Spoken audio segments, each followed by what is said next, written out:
नमस्कार, स्वागत आप सभी का। आपके साथ मैं हूं राजेंद्र देव। प्रधानमंत्री नरेंद्र मोदी अचानक लद्दाख के दौरे पर पहुंचे।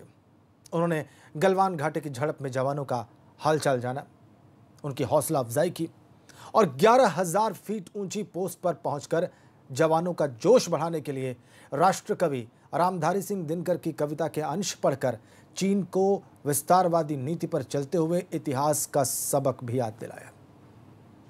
भारत माता की वंदे भारत माता की। विस्तारवाद का युग समाप्त हो चुका है। ये युग विकासवाद का है। बीती शताब्दियों में विस्तारवाद ने ही मानवता का सबसे ज्यादा हित किया, मानवता को विनाश करने का प्रयास किया। इतिहास गवाह है कि ऐसी ताकतें मिट गई हैं या मुड़ने के लिए मजबूर हो गई।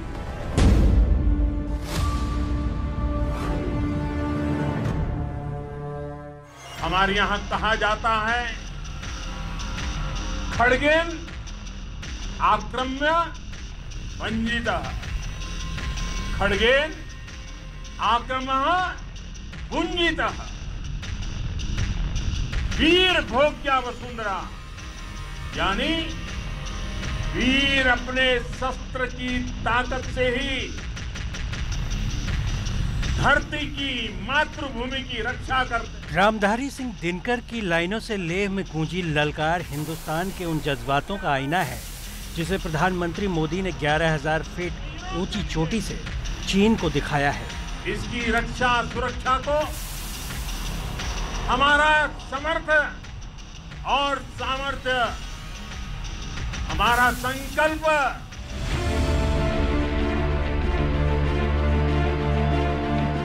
गलवान में चीन और हिंदुस्तान के सैनिकों की झड़प की घटना के 18 दिन बाद लद्दाख पहुंचे पीएम मोदी ने जवानों का हौसला कुछ इस अंदाज में बढ़ाया। लेह लद्दाख से लेकर करगिल और सियाचिन तक,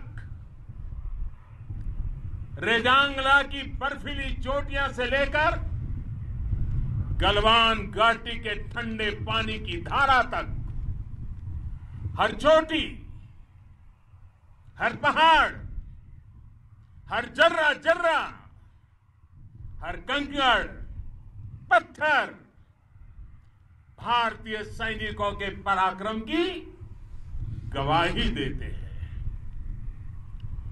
14 कोर की जांबाजी के किस्से तो हर तरफ है। दुनिया ने आपका अदम्य साहस देखा है, जाना है। आपकी शौर्य गाथाएं घर घर में गूंज रही है।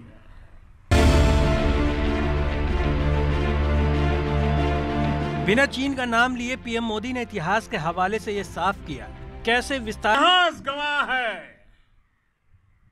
कि ऐसी ताकतें मिट गई हैं या मुड़ने के लिए मजबूर हो गई है।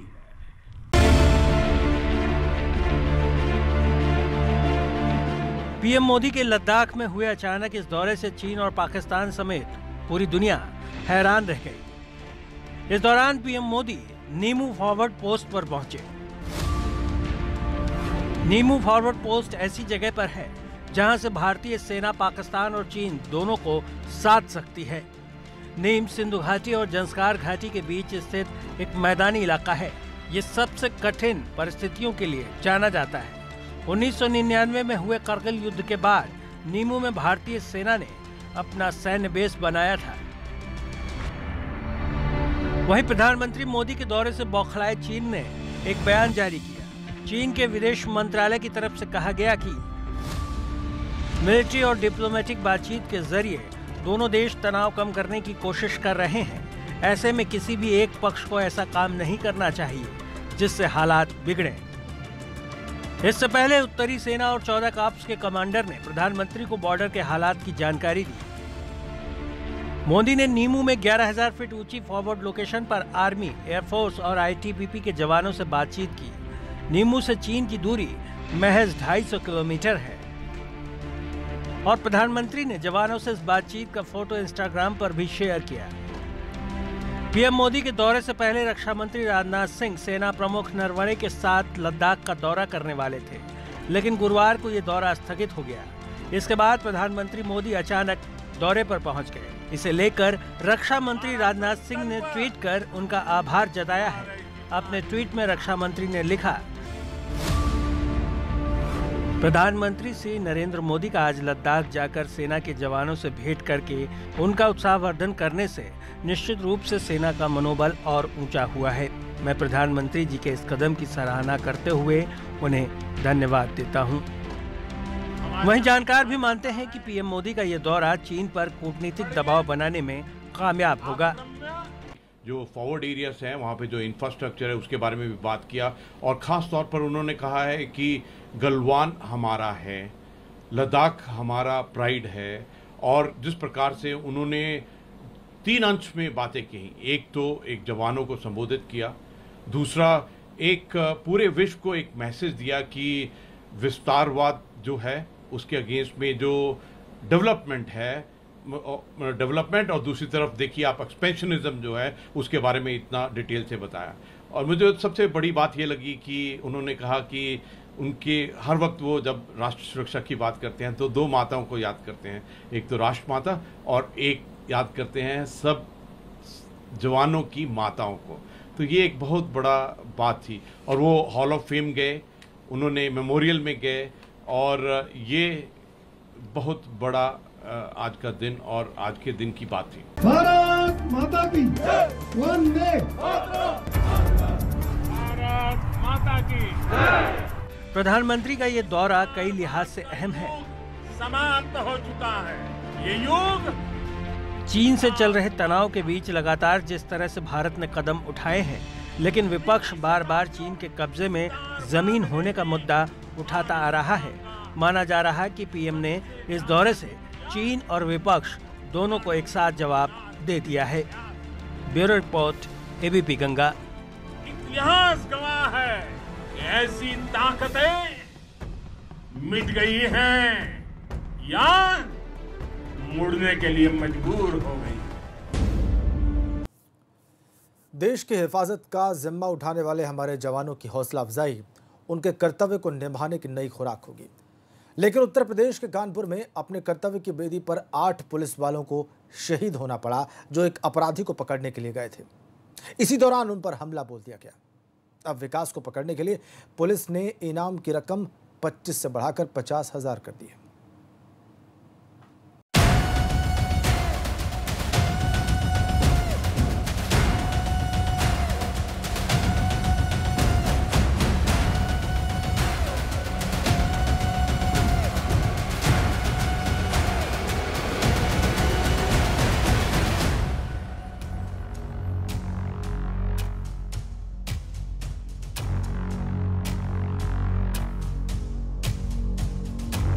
रास्ता रोकने के लिए जेसीबी मशीन खड़ी की थी। चारों ओर मौजूद घरों की छतों पर मौजूद थे हथियारबंद अपराधी। विकास के किले को चारों तरफ से उसके गुर्गों ने घेरा। पुलिस की दबिश के पहले ही तैयार था 8 पुलिस कर्मियों की शहादत का जिम्मेदार शातिर बदमाश विकास दुबे। यूपी पुलिस के 8 जवान कानपुर में हुए शहीद। एक हिस्ट्री शीटर को पकड़ने के लिए पुलिस पूरा प्लान बनाती है। दबिश देने के लिए पुलिस की टीम विकास के किले को भेदने पहुंचती है, लेकिन ना जाने कैसे पुलिस के इस पूरे प्लान की खबर उस अपराधी तक पहुंच जाती है और फिर कानपुर के बिकरू गांव में होता है कत्लेआम।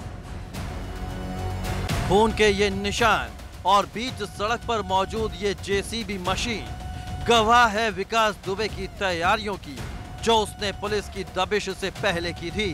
क्योंकि हिस्ट्री शीटर के इस कत्लेआम से पूरे प्रदेश में दहशत का माहौल और कई सवाल हैं जो अब पुलिस या रवैये पर उठ रहे हैं।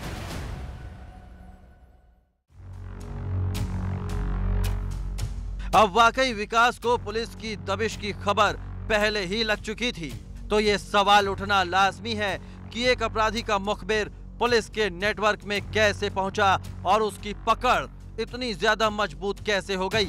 आखिर इतने बड़े ऑपरेशन की जानकारी कैसे लीक हुई? पुलिस ऑपरेशन की जानकारी कैसे लीक हुई? रात करीब 12:30 बजे बिठूर और चौबेपुर पुलिस ने मिलकर विकास दुबे के गांव बिकरू में उसके घर पर दबिश दी, लेकिन इस दबिश में विकास के घर पहुंची पुलिस अपनी गाड़ियों से उतर ही पाई थी कि चारों ओर से ताबड़तोड़ फायरिंग शुरू हो गई। उनके और उनके साथियों ने यहां पुलिस पार्टी पे फायर खोल दिया, जिसमें हमारे सीओ साहब सहित 8 पुलिस के जवान शहीद हुए।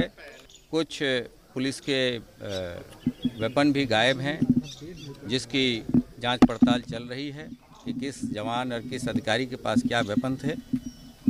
कठोरतम कार्रवाई की जाएगी और जो शहादत पुलिस के अधिकारी और जवानों ने दी है वो हम व्यर्थ नहीं जाने देंगे और जो भी लोग इस घृणित कार्य में रहे हैं उन्हें कानून सख्ती से निपटेगा। पुलिस कर्मियों की शहादत का बदला लिया जाएगा, अपराधियों को सबक सिखाया जाएगा। जिस तरह से विकास और उसके साथियों ने पुलिस पर ताबड़तोड़ फायरिंग कर घर के अंदर और छतों से गोलियां चलाईं, आधी रात को बिकरू गांव में गोलियों की तड़तड़ाहट ने हवाओं को दहशत से भर दिया, उसका करारा जवाब दिया जाएगा। शातिर हिस्ट्री शीटर विकास दुबे को पकड़ने गई पुलिस पर उसके गुर्गों ने ताबड़तोड़ फायरिंग की। खबर है कि पुलिस की दबिश की जानकारी पहले ही विकास तक पहुंच चुकी थी। यही वजह है कि उसके गुर्गे पहले से ही तैयार बैठे थे और पुलिस के पहुंचते ही छतों से उसने ताबड़तोड़ फायरिंग शुरू कर दी। बदमाशों की इस फायरिंग में 8 पुलिसकर्मी शहीद हुए हैं, वहीं 4 पुलिसकर्मी घायल हैं। शहीद होने वालों में एक डीएसपी, 3 एसआई और 4 सिपाही शामिल हैं।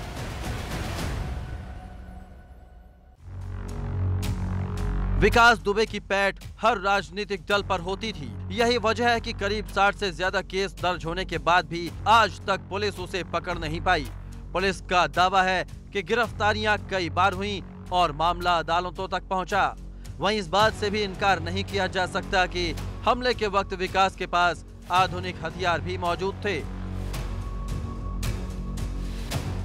उसकी जांच, उसकी गिरफ्तारी, उसमें कार्रवाई करने के दृष्टिकोण से उसका गांव है वहां गई थी और उसके बाद ये घटना घटित हुई। इस पूरे हमले में क्या सोफिस्टिकेटेड वेपन्स भी लूटे गए हैं और उसके द्वारा यूज़ किए गए हैं अपराधी के द्वारा? ये सारी चीज़ें जांच का विषय हैं।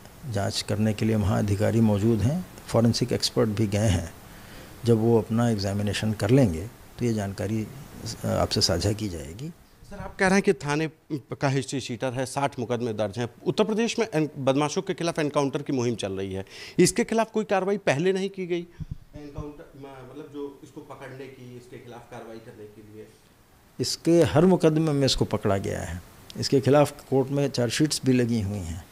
ये बहुत शातिर अपराधी है और जैसे तमाम सारे अपराधी अपराध करते हैं, पकड़े जाते हैं, वैसे ये भी बराबर पकड़ा जाता रहा है। और इस बार इसने धोखा करके रात में इस तरह हमला किया है पुलिस पर। मैंने आपको बताया कि इसने रात में पुलिस पार्टी जो गांव में गई थी उसके ऊपर घात लगा के हमला करवाया है। कानपुर में अपराध की दुनिया के बेताज बादशाह के नाम से जाना जाता था ये कुख्यात विकास दुबे। व्यापारियों से जबरन वसूली, लूट, डकैती और हत्याओं के करीब 60 से ज्यादा केस दर्ज हैं इस पर, लेकिन फिर भी ये आसानी से अब तक खुलेआम घूमता रहा और अब तक के सबसे बड़े पुलिस हमले की वारदात को अंजाम देकर फरार हो गया।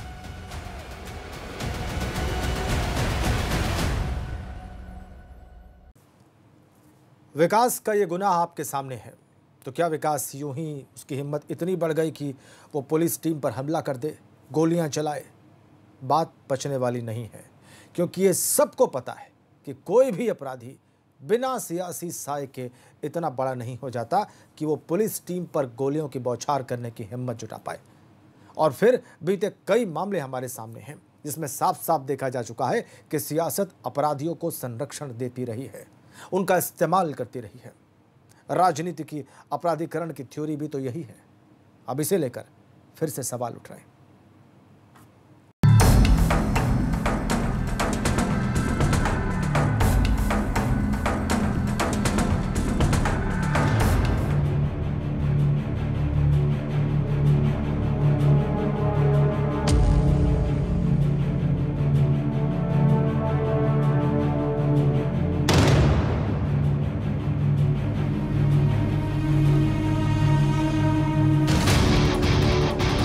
एक दो नहीं बल्कि 8 पुलिस के जवान, जिसमें सीओ रैंक के अफसर से लेकर कांस्टेबल तक शहीद हो गए। अपराध के एक खौफनाक साजिश का, जिसने व्यवस्था, पुलिस तंत्र और सियासत के अपराधीकरण को लेकर तमाम सवाल खड़े कर दिए हैं, जिनके जवाब विपक्ष तो मांग ही रहा है, जनता भी जरूर जानना चाहती है। कानपुर के चौबेपुर थाना के बिकरू गांव में हुआ ये कांड अपने पीछे सियासत और साजिश के ऐसे गहरे निशान छोड़ गया, जिसे जाते जाते वक्त लगेंगे। 8 पुलिस कर्मियों की शहादत का हिसाब लिया जाएगा, ये मुख्यमंत्री ने भी साफ कर दिया है। उत्तर प्रदेश सरकार अपने हर नागरिक की सुरक्षा के साथ साथ हर शासकीय व्यवस्था के सुचारू संचालन के लिए उत्तरदायी हर कर्मी और उसके परिवार, उनके सुख दुख में सदैव खड़ा होने के लिए पूरी प्रतिबद्ध है। जिन लोगों ने भी ये घटना अंजाम दी है, इस दुस्साहसिक घटना के लिए जिम्मेदार जो भी पाया जाएगा, कानूनन वह व्यक्ति इस घटना की सजा भी भुगतेगा। और मैं इस बात के लिए विश्वास दिलाता हूं कि हमारे जवानों का ये बलिदान किसी भी स्थिति में व्यर्थ नहीं जाएगा।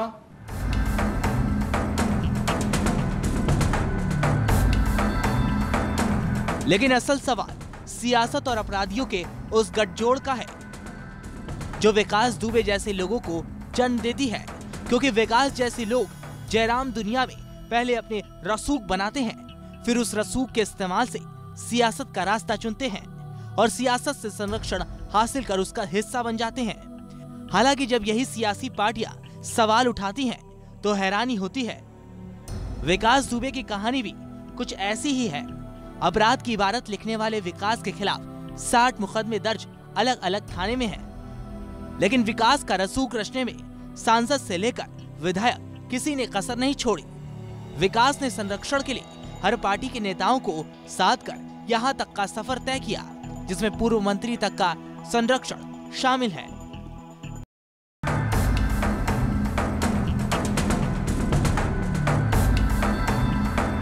भाजपा, बसपा और सपा सभी पार्टियों से विकास के ताल्लुक रहे और नेताओं ने विकास का इस्तेमाल किया।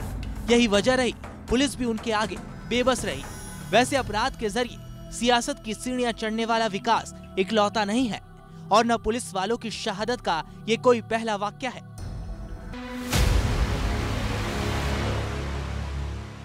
बिकरू जैसी घटनाओं के बारे में जिक्र करते हुए हमें बुलंदशहर के इंस्पेक्टर सुबोध सिंह हत्याकांड को भी याद रखना होगा, जिसमें एक गोकशी की खबर पर मचे हड़कंप के बाद हिंसा हुई और इस हिंसा का शिकार इंस्पेक्टर सुबोध सिंह हुए, जिनकी गोली मारकर हत्या कर दी गई। इसमें एक हिंदू संगठन के नेता का कनेक्शन भी सुर्खियों में रहा।